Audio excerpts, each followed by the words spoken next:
The Welsh Wire, where talent and business connect in West Michigan. The Welsh Wire features moderator Mike Rogers and professional recruiting expert Sherry Welsh in this podcast. Listen in as leaders from a wide array of small to mid-sized West Michigan companies weigh in and share their experiences and insights on a variety of business topics, including employee retention challenges and recruitment success stories.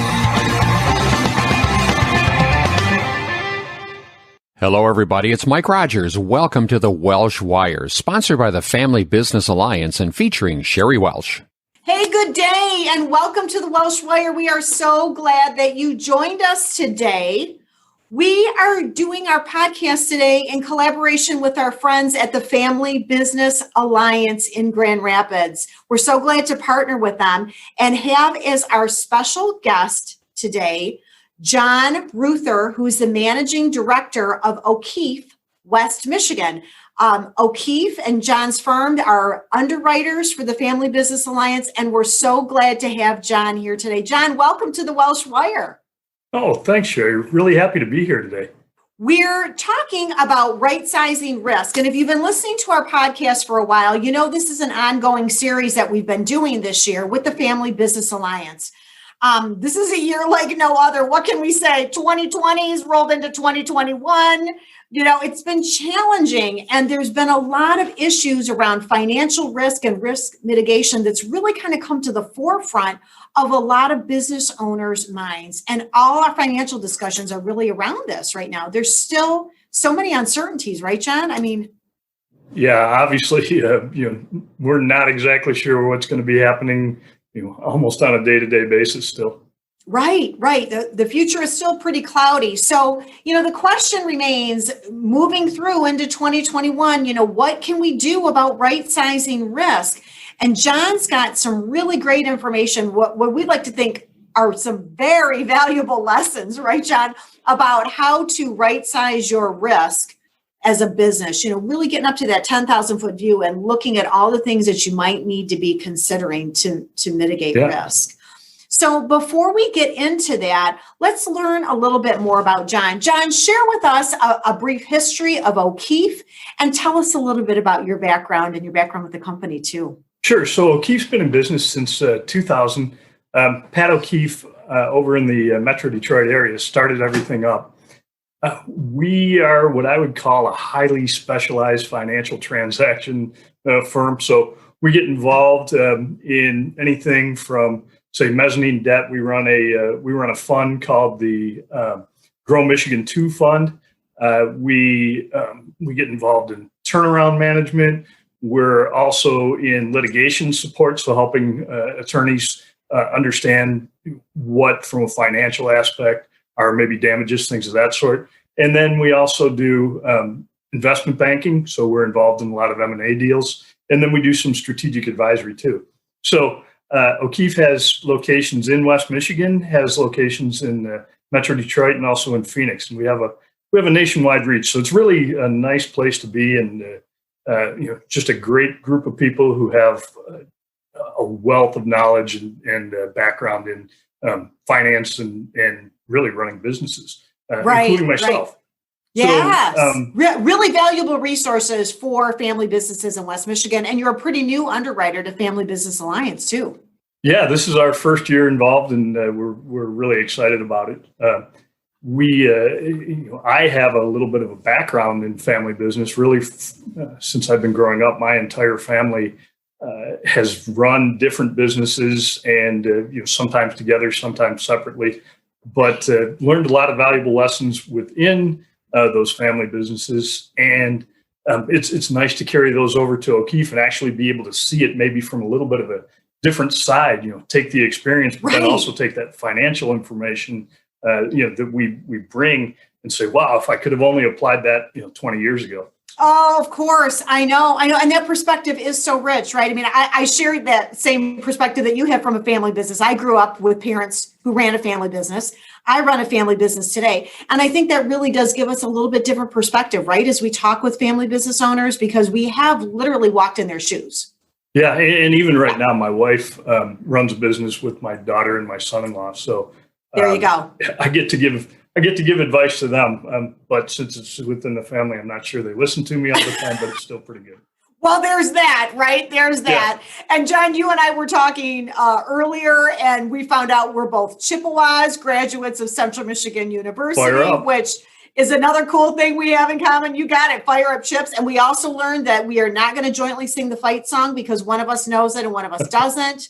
So we'll just leave that. We'll just let that lie. But yeah, we've got some fun common backgrounds that we can talk from. But you're really the expert when it comes to mitigating risk, not me. And we want to hear from you today more about that.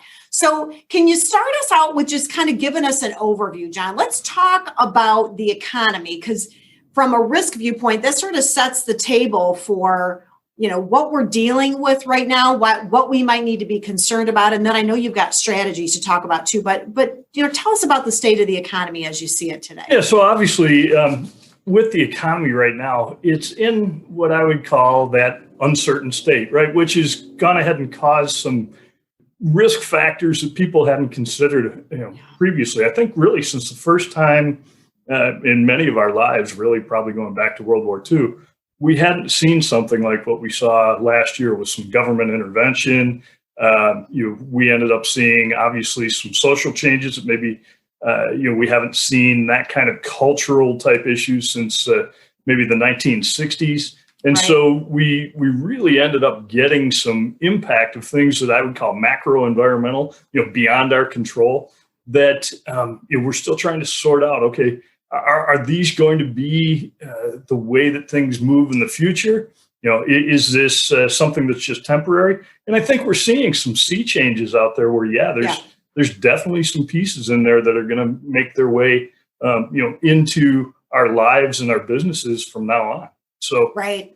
That's probably the big piece that I think came out of it was maybe a step back in society from looking at just financial risk to taking a look at that bigger risk and taking a look at those macro environmental, economic, environmental, social, and governance type changes. Right. And you describe it well, calling it a sea change. That's really what it was. I mean, the pandemic just changed so much about the way we do business, and the things that we didn't think would impact our businesses never considered would. Well, they never did before. As you mentioned, some of those social changes, which we haven't seen since the 1960s. And candidly, I mean, most of us as business owners were not around owning businesses in the 1960s. So This is a whole new world, right? For many of us. Yeah. So you've got that sea change that's happening as a result of the pandemic. You talk about the fact that financial risk sort of came secondary. So almost like an afterthought.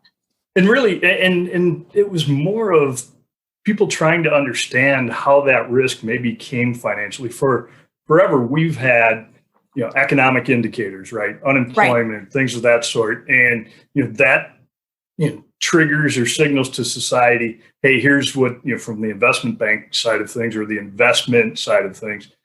People saying, there's some sort of change that's going on. Risk is either increasing or decreasing. But what we didn't have was from that, environmental / social / government, that wasn't really built into it. But what you're seeing now is that even credit analysts, I think 85% of credit analysts say that they have an ESG, which is environmental, social, and governance. They have some factors that they look at when they're determining whether or not you're going to be able to raise capital. So from investment standpoint, if you're maybe a PE firm looking to acquire one of these family businesses, or if your bank is looking to give you an additional loan. So it's being quantified now, and so it's actually turning into maybe some financial risks that somebody can go ahead and quantify. That's interesting in a way that they never really considered as strongly before. I mean, maybe they considered it in a small way, but not as strongly as they do today. And they're really looking for the family businesses now to have, at least considered in their strategic planning that they're addressing these things. Okay, how am I impacting the environment? Whether you have something to saying I'm going to be doing something that's going to change the way I do it, or just having it addressed. They want you to say, hey, I've taken a look at this. Same thing on, how are you going to work with maybe potential new government regulations, things of that sort. Right. So interesting. So interesting.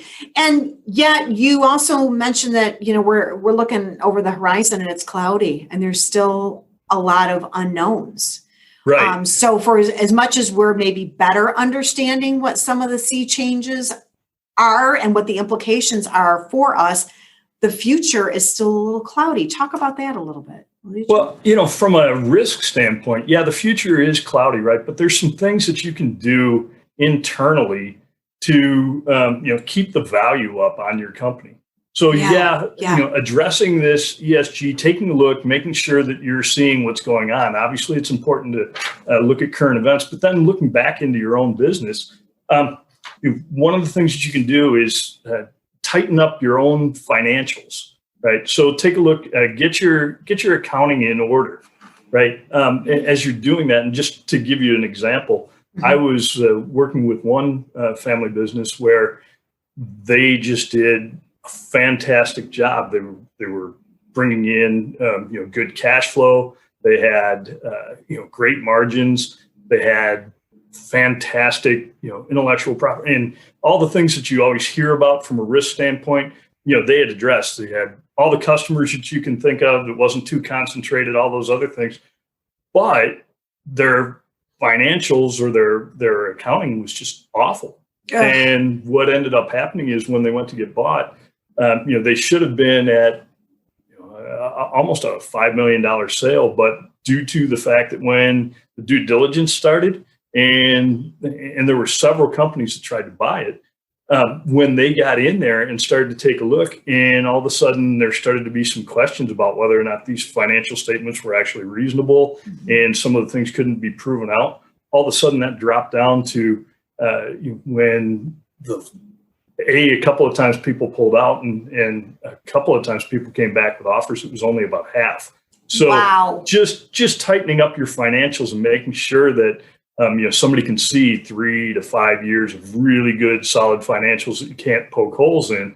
Right. It turns out to be just a thing that's really valuable to the business.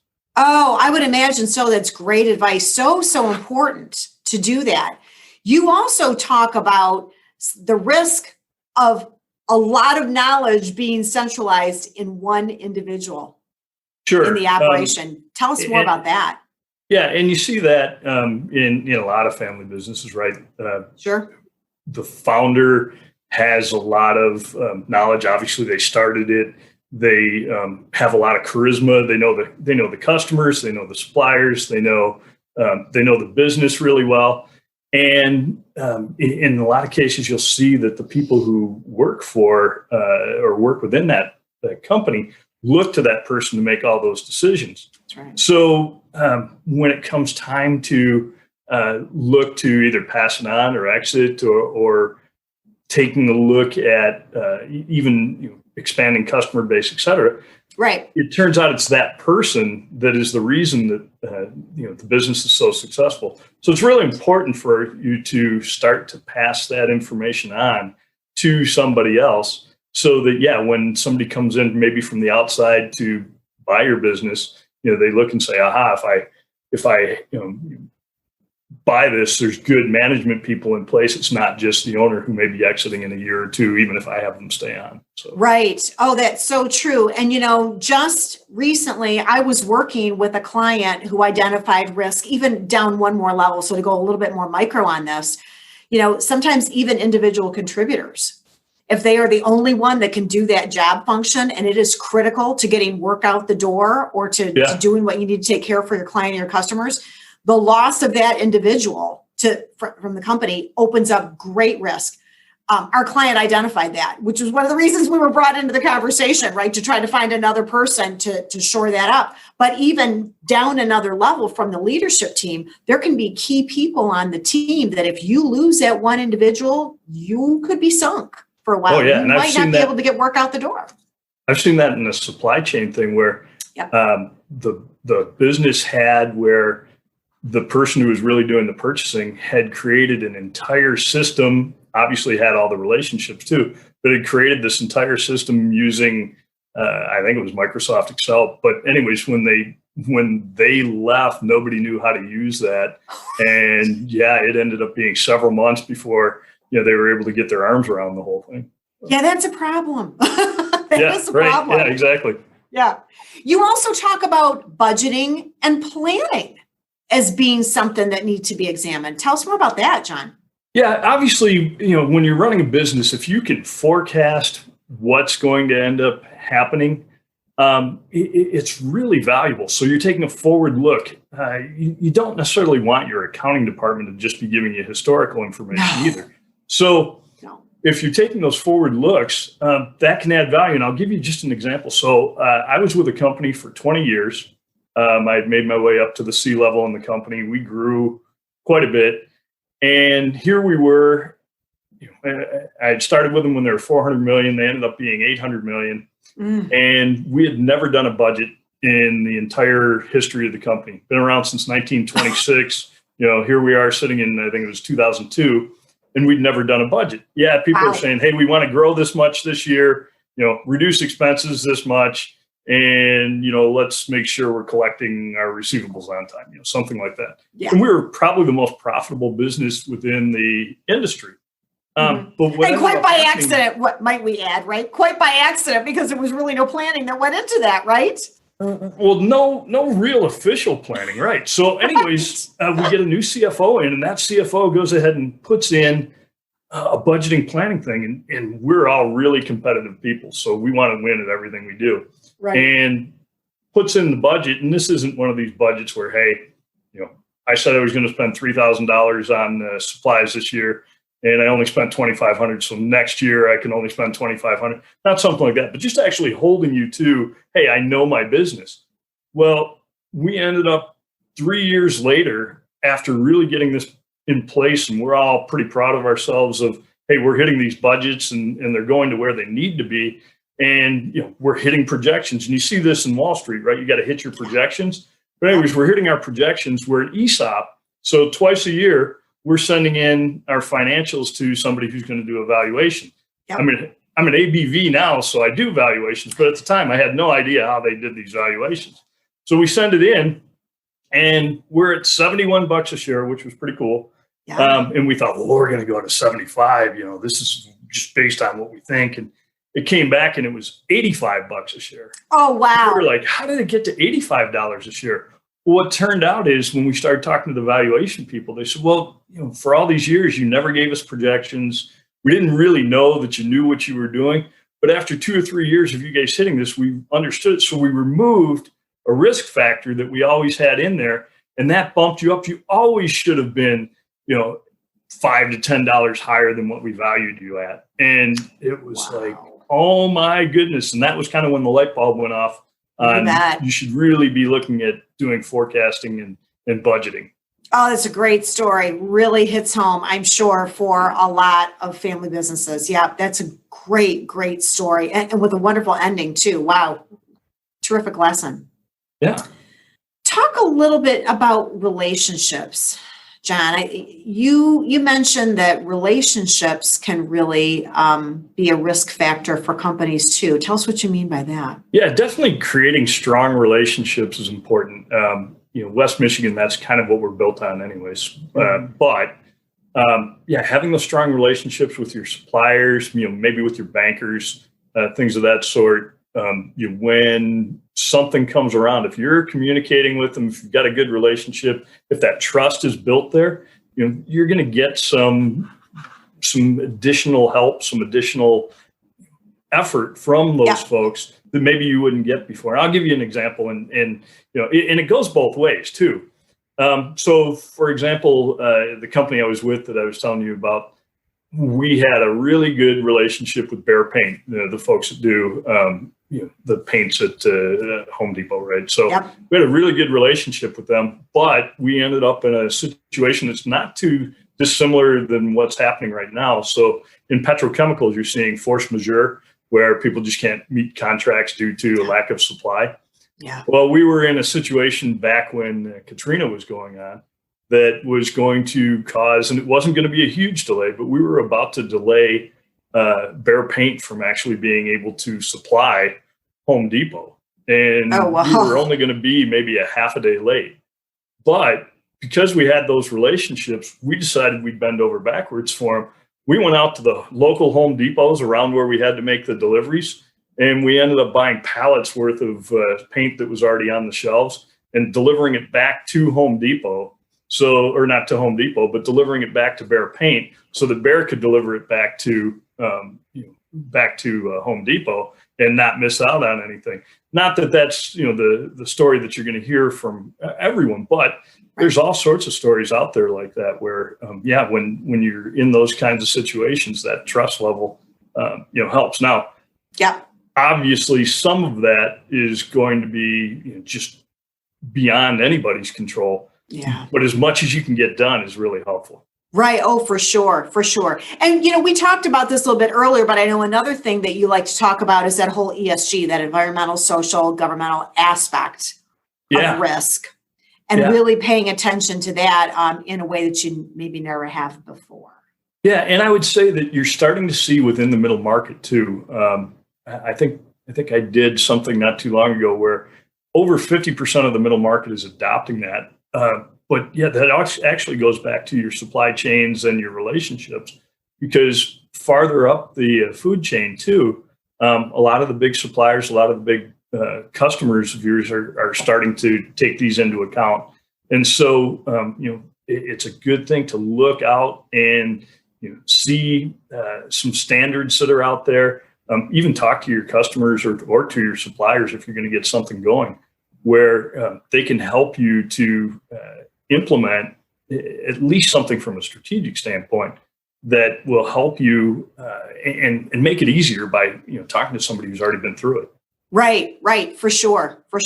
These are great areas that you have highlighted here. And, the reason we look at this is because we all care about the value of our business, whether we're going to run it ourselves as, first generation or second generation, now generation, as we sometimes refer to it at Family Business Alliance, or whether we're getting ready to, pass it down to the family members, or whether we're looking to sell it. I mean, we all have hopes of sustaining our business in a very healthy manner going forward.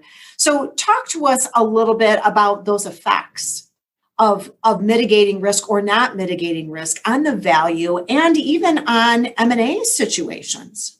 Yeah. So, really, as we're talking about, from an M&A situation, from a, raising funds situation, if you've got these things that we talked about in order, right? Maybe you're talking about the ESG, maybe you're talking about your financials, maybe you've done this forecasting. You're going to know your story a lot better. Everybody knows their story really well, but you're going to know it a lot better from, maybe some things that are important to either somebody who's acquiring, or like I say, maybe you're going to need to get some assets because you're growing, right? So it's that raising capital. It's potentially exiting, like you were saying, having those things in place. You do go ahead and add that value, because as the M&A comes in or somebody's doing their due diligence, they're starting to add risk into, beyond your risk-free rate that you get from the yield, right, from the treasuries, beyond what you're looking at from the stock market. They're looking at the company risk. And as they start adding that risk up, that discounts your company. So if they say, well, gee, we think it's risky enough to make it an additional 25%. Well, that lowers the value of your company by 25%. So you don't want to have that happen. You want to make it as tight as possible so that when these things come about, that you're ready for them. And you're seeing out there a lot of what's known as dry powder, or funds that aren't being invested right now. So there's a lot of buyers out there, and there's a lot of things going on with banks right now where, there was cash penned up that they want to get out and they want to be able to spend. So as if you can show that you've got that value, people that are valuable or businesses that are valuable are going to get funded. Right. Absolutely. Yeah. So looking forward, for our listeners today who are saying, great, I've got some ideas of things I need to look at, but, give us a few takeaways. What are some of your recommendations, John, for things that listeners can put into practice right now today to really get their hands around this? Yeah, so to really get your hands around it, I would say that it's important to have good financial management inside of your company. And obviously, I come from that industry, so I've got a bias. But yeah, it's really good to have somebody that you can rely on that will help guide you and take and interpret the financial data that you're getting out of your business right now. Sometimes we get stuck in the weeds as business owners, and we're all looking at how are we going to get the next deal. We're looking at how do we take care of the customer. We're wanting to make sure that everybody gets the best value that they can out of what we're doing for them. But then we kind of forget to take a look and say, well, gee, what is our own information telling us? And yeah, don't just look at historical. As we started talking about with the with the forecasting, take a look at how can I make that change, and then monitor and put in some metrics to see and give yourself some goals that way. And I know a lot of people do that. It's just kind of reiterating or reinforcing that. Right, for sure. As a business owner and a business leader, we struggle with the whole concept of working in the business versus working on the business, right? Like you say, we get down in the weeds, and sometimes we need to pull ourselves back up and really work on the business. And right-sizing risk is all about working on the business to protect that value and create value for the future too, regardless of what that means, whether it's passing to the next generation or if it does mean some M&A activity. Yeah, and like you say, create value for the future, because what is finance itself is there to fund value. That's really the whole thing. And obviously, if something's not valuable anymore, then there's not a need for it. So as long as you're keeping it valuable, then that makes all the sense in the world. It sure does. It sure does. John, if our listeners want to get in touch with you, you're so knowledgeable. I mean, you really know this. You live this every day at OKeefe. If they want to reach out to you with some questions, more insight, or maybe want to see what OKeefe can do to help them, how can they get in touch with you, John? Yeah, so if you want to take a look at the overall firm, you can go ahead and go to www.OKeefellc.com, so OKeefellc.com, and you can look at our website from there. If you want to get a hold of me, give me a call. My office is 616-233-8080, and yes, I'm in the office. Or you can call me on my cell phone, 616-550-9415. You want to get a hold of me via email, it's jruther, the letter J, then RUTHER @OKeefellc.com. So awesome. All sorts of ways to get a hold of me or anybody in the firm. We love helping people. Oh, I love that. Yeah. And your suggestions today have been spot on, really, really helpful. And we really appreciate you being our guest. Well, thanks. I appreciate being on. And like I say, fire up chips, and you can go ahead and sing the fight song if you'd like. Oh, yeah, that'd be a way to close, wouldn't it? Oh, my goodness. John, it's been a delight talking with you again. Our guest today has been John Ruther, the Managing Director at OKeefe, West Michigan. John, thanks again for your time. Oh, thanks so much. Appreciate it, Sherry. Thank you for listening to The Welsh Wire. We hope you'll join us for the next episode. For more information, visit welshandassociates.net.